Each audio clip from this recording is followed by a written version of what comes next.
So update on the sourdough that we reactivated yesterday that had been in the refrigerator for around 11 months.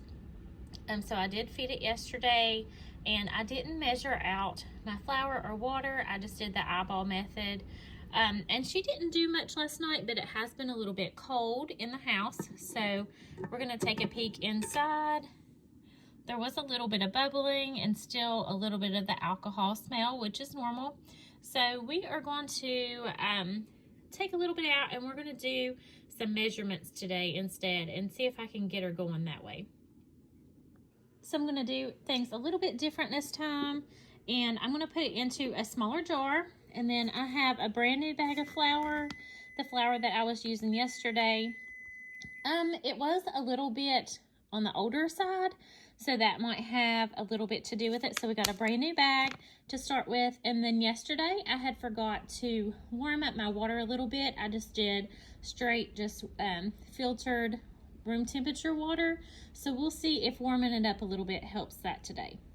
So I'm gonna give this a good mix and just see how she's doing.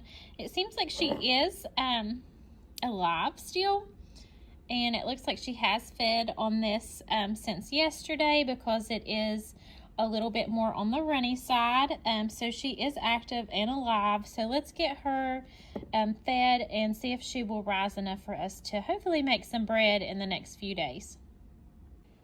So I have just a mason jar here. I'm going to zero out my scale.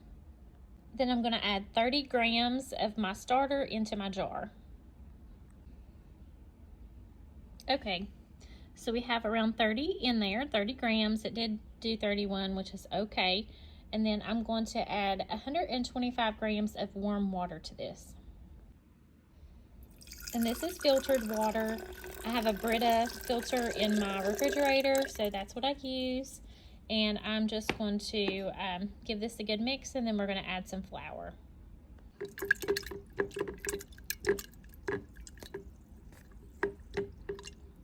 Okay, so I got my scale zeroed out again. Don't forget that part.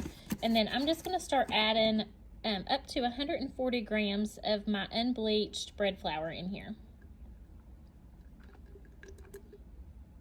Okay, so I have 140 grams of flour, so we're just going to give this all a good mix, and it should be looking pretty much like a thick pancake batter, and that's what we're going to want for our mixture. So I have this in my jar, and I'm just going to draw a line on here with my dry erase marker, and that'll just give us an idea if it is risen or not. So I got her here next to my refrigerator. It's a little bit warmer, and I just put a clean cloth over it, a dish towel, and then I'm just going to set my little lid right on top of that, and that way she can still breathe and get air, and then nothing gets in there. So we'll see what happens.